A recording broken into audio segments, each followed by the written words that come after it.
Olá galera, tudo beleza com vocês? Pessoal, nessa aula de hoje nós vamos continuar falando ainda sobre o sistema reprodutor, falando sobre a reprodução humana. Na nossa última aula nós fizemos a introdução ao processo de reprodução, já falamos um pouquinho sobre a fecundação, falamos sobre as características primárias e as características secundárias, que são características que são importantes para a definição do processo de reprodução humana. E nessa aula de hoje nós vamos falar sobre o sistema reprodutor. Nós vamos conhecer quais são os principais órgãos que fazem parte do sistema reprodutor e vamos entender como é que funciona o sistema reprodutor humano. Vamos nos ater ao sistema reprodutor feminino e ao sistema reprodutor masculino. Nós vamos também, nessa aula de hoje, falar sobre a importância dos hormônios no processo de reprodução. Nós vamos conhecer quais são os principais hormônios que estão ligados ao processo de reprodução humana, o ciclo hormonal no homem e o ciclo hormonal na mulher. E por fim, nós vamos falar um pouquinho também sobre o ciclo menstrual, para que na nossa aula seguinte a gente finalize falando aí sobre o processo de gravidez, o processo de gestação, e aí então nós já vamos entender basicamente como é que esses hormônios eles vão atuar nesse processo também. Porque toda jogada que ocorre no processo reprodutivo, ela é uma jogada hormonal. Porque os hormônios eles são essenciais para que ocorra esse processo. Bom, pessoal, então na aula de hoje nós vamos continuar ainda falando sobre o processo de reprodução humana, né? Nós vamos ver hoje, estudar um pouco sobre o aparelho reprodutor feminino e aparelho reprodutor masculino. Na nossa última aula nós vimos o conceito de reprodução, falamos sobre a ocorrência do processo de fecundação e entendemos um pouquinho de como ele ocorre. Nessa aula então nós vamos falar basicamente sobre o sistema reprodutor, certo? Quanto à anatomia, né, vamos iniciar pelo sistema reprodutor masculino. Essas aqui, pessoal, são algumas das estruturas que compõem o aparelho reprodutor masculino. Essas estruturas, todas elas estão voltadas para desenvolvimento, essas estruturas estão voltadas para a ocorrência do processo de reprodução. Então, no aparelho reprodutor masculino, nós vamos encontrar os testículos, né? Os testículos, eles representam um dos principais órgãos do aparelho reprodutor masculino. Nos testículos ocorre a produção dos espermatozoides, que são os gametas masculinos, e é também nos testículos onde ocorre o processo de produção do hormônio masculino, que é justamente o hormônio que é responsável pela manifestação das características sexuais primárias e secundárias no homem. Nós vimos, né, nas últimas aulas, as características sexuais primárias e secundárias. Né? As primárias são aquelas que se desenvolvem inicialmente no homem, e as secundárias são aquelas características que se desenvolvem, né, depois. As primárias a gente tem o surgimento dos pelos, o maior desenvolvimento de um aporte muscular. As secundárias a gente tem como consequência a produção dos gametas, que ocorrem na fase da puberdade, ali próximo dos 13, 14 anos de idade, dependendo do desenvolvimento do organismo. Então, nos testículos ocorre a produção dos espermatozoides, assim como ocorre também a produção da testosterona. Lá nos testículos, em unidades que são chamadas de túbulos seminíferos, é justamente o ponto onde ocorre a produção dos espermatozoides. Os espermatozoides são produzidos nos testículos e eles são encaminhados para uma bolsa que fica localizada na parte superior dos testículos. Essa bolsa ela é chamada de epidídimo. Então, o epidídimo ele é a unidade do testículo, do aparelho reprodutor masculino, que tem a função de armazenar os espermatozoides. Esses espermatozoides eles vão, então, ser armazenados e vão esperar ali que ocorra o coito, né, para que eles sejam liberados, então, e inicie a busca pelo processo de fecundação. O canal deferente ele é um canal que vai conduzir os espermatozoides do epidídimo até o órgão sexual masculino. O ducto ejaculatório tem a função de conduzir os espermatozoides no pênis. A uretra, que tem a função dupla, né, porque ela faz parte tanto do aparelho reprodutor quanto ela faz parte do sistema urinário. A uretra tem a função de fazer a eliminação dos espermatozoides quando se trata do aparelho reprodutor, e ela tem a função de fazer a eliminação da urina quando se trata do sistema urinário. A vesícula seminal tem a função de produzir o líquido seminal. Esse líquido ele vai nutrir os espermatozoides e vai manter eles vivos até que ocorra o processo de fecundação. A próstata, que tem a função de fazer a produção de um líquido alcalino, que também nutre os espermatozoides e promove uma alteração do pH lá no canal vaginal, para garantir que os espermatozoides eles consigam sobreviver no canal vaginal até que ocorra o processo de fecundação. A glândula bulbouretral ou glândula de Cooper tem a função de fazer a lubrificação da uretra, fazer uma limpeza da uretra e garantir que os espermatozoides cheguem vivos até o canal vaginal para que ocorra o processo de fecundação. E o pênis, né, que é formado por duas unidades, o corpo cavernoso e o corpo esponjoso. Essas duas unidades são unidades que recebem o sangue, né, durante o coito e vai garantir que ocorra então a ereção para que o órgão copulatório possa então realizar a sua função. Ó, aqui a gente tem uma imagem de um testículo, né? E aí você consegue identificar. No testículo você consegue identificar na parte superior do testículo essa partezinha inervada lá em cima, que é o epidídimo, é lá onde são armazenados os espermatozoides. Aqui no lóbulo e no septo do testículo nós vamos encontrar as células de Leydig e as células de Sertoli, que é justamente o local onde vai ocorrer a produção dos espermatozoides e a produção da testosterona.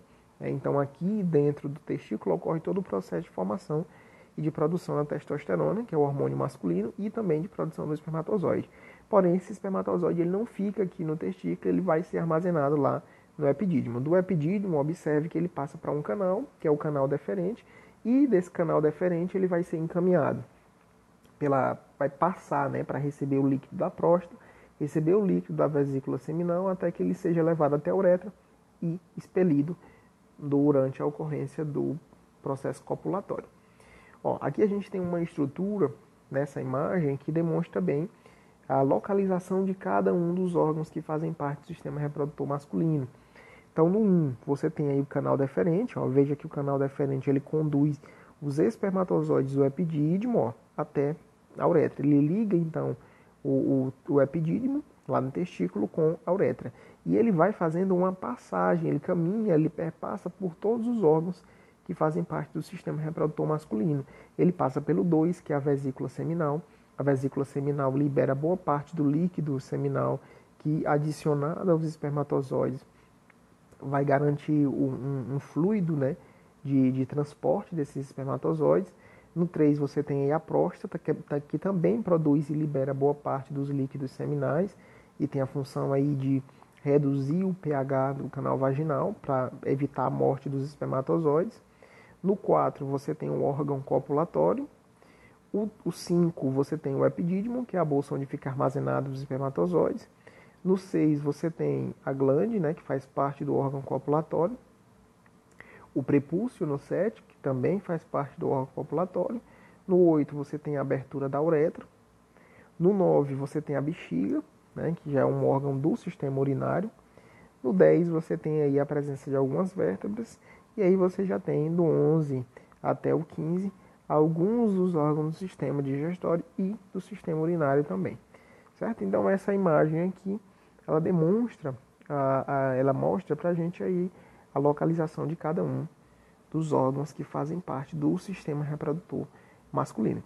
E o sistema reprodutor feminino, professor? O sistema reprodutor feminino, pessoal, ele é um tanto quanto mais simples. Isso porque ele apresenta um número de estruturas menor, ele apresenta uma quantidade menor de órgãos, né? Do sistema reprodutor masculino, dos órgãos externos, você tem a parte externa, que é chamada de pudendo feminino, ou vulva, como popularmente é conhecida. Essa unidade é composta por grandes lábios, pequenos lábios, clítoris, que é o local mais sensível do órgão sexual feminino, a abertura da uretra, que também é um órgão conjunto que funciona como no sistema reprodutor e funciona também para o sistema urinário, a abertura do canal vaginal, que vai garantir a ocorrência da cópula, e dentre os órgãos internos você tem a vagina, que é o órgão copulador, o útero, que é revestido por uma camada que garante a ocorrência do processo de gravidez, a gente já vai ver que camada é essa, as tubas uterinas, que é o local onde ocorre o processo de fecundação, e é também as tubas uterinas que conduzem o óvulo lá do ovário até o útero, e os ovários, que é o local onde ocorre o processo de produção de gametas, que são os óvulos femininos, e o local também onde ocorre o processo de produção dos hormônios femininos. Aqui nos ovários a gente vai ver a ocorrência da produção de progesterona, que é um hormônio feminino, inclusive é um hormônio que está relacionado com a ocorrência da gravidez. É o local onde vai ocorrer a produção de estrogênio, né, que é o hormônio que garante o surgimento das características sexuais primárias e secundárias na mulher, então é o principal hormônio feminino. É aqui onde vai ocorrer também a produção do LH, que é um hormônio ovariano, e é um hormônio que também garante a ocorrência do processo de gravidez por meio da ovulação, né, chamado de hormônio da ovulação, o LH. A sigla LH significa hormônio luteinizante. Então esses ovários eles estão associados à produção dos hormônios e estão também associados com a produção dos gametas femininos. Olha aqui na imagem. Na imagem a gente consegue ver como estão dispostos esses órgãos aí do sistema reprodutor feminino. Então no 1 você tem a tuba uterina ou trompa. No 2 a gente tem os ovários, que são duplos, né? No 4 a gente tem o útero. Essa parte bem espessa, bem grossa do útero é o endométrio. No 5, o colo do útero, que é o início do útero, fim da vagina, início do útero. No 6, você tem a vagina ou o canal vaginal. No 7, o orifício urinário. No 8, o orifício genital. E no 9, você tem aí lábios, pequenos e grandes lábios. Essa aqui é a estrutura interna do aparelho reprodutor feminino. Na estrutura interna, a gente tem aqui essa estrutura que vocês estão vendo completa, é o útero. O útero, ele apresenta 2 trompas e 2 ovários, né? Os 2 são funcionais. São duplicados para garantir uma maior eficiência na produção dos óvulos e uma maior eficiência durante a ocorrência do processo de fecundação. O endométrio, ele é essa camada interna que reveste todo o útero. E é justamente no endométrio onde vai se fixar o zigoto, né, que é a célula oriunda da fecundação, da junção do espermatozoide com o óvulo. Esse zigoto vai se fixar aqui no endométrio e vai então garantir a ocorrência do processo de gravidez, certo?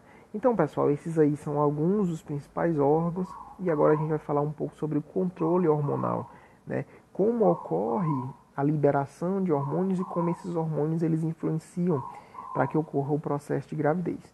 Eu vou detalhar aqui, vou falar de alguns hormônios para vocês, mas na próxima aula a gente vai detalhar bem o controle hormonal masculino e feminino e a gente vai detalhar mais como é que ocorre o feminino. Hoje a gente vai finalizar aqui falando sobre o controle hormonal masculino. Então, no homem os principais hormônios que estão associados ao processo de reprodução são o LH, que é um hormônio que existe no homem e existe na mulher. Isso porque esse hormônio, o LH, ele é produzido pela hipófise, né, no homem. E você tem também o FSH, que é um hormônio compartilhado também. É um hormônio que é encontrado no sexo feminino e é um hormônio que é encontrado no sexo masculino. Nos testículos ocorre a produção do hormônio testosterona. Então, na hipófise, que é uma glândula que faz parte do sistema nervoso, ocorre a produção do LH, que é o hormônio luteinizante, e o hormônio folículo estimulante. Nos testículos, né, que a gente chama de hormônios gonadários, ocorre a produção de testosterona. O LH e o hormônio folículo estimulante, que é o FSH, eles estão relacionados com a produção da mensagem e a indução, né, dos testículos à produção de testosterona. Ocorre mais ou menos que durante a fase da puberdade são iniciados a liberação do LH e do FSH pela hipófise, né, que é um hormônio que faz parte do nosso sistema nervoso, então uma indução nervosa que faz esses hormônios serem liberados. Ao serem liberados e lançados na corrente sanguínea, eles vão atuar nos testículos, fazendo com que os testículos comecem a produzir a testosterona. A testosterona sendo produzida pelo testículo, ocorre então o início da produção dos espermatozoides, assim como ocorre o início da manifestação das características sexuais secundárias, que é o que constitui aí, né, na fase que a gente conhece como puberdade. Certo? Então, o controle hormonal masculino ocorre dessa forma. Os hormônios são liberados, testosterona é liberada e inicia-se então o processo de formação dos espermatozoides. Essa sequência que vocês estão vendo aqui, ó, que é a espermatogênese, é justamente o processo, né, de formação dos espermatozoides. São justamente as etapas que levam à produção de um espermatozoide. Você tem uma célula germinativa, isso tudo ocorre no testículo. Essa célula germinativa cresce, se divide e forma espermatogônias. Essas espermatogônias se multiplicam e formam, ao crescerem, o espermatócito. Esse espermatócito forma um espermatócito secundário, dão origem a células menores chamadas de espermátides. Essas espermátides passam por um processo de diferenciação e transformam-se em espermatozoides, certo?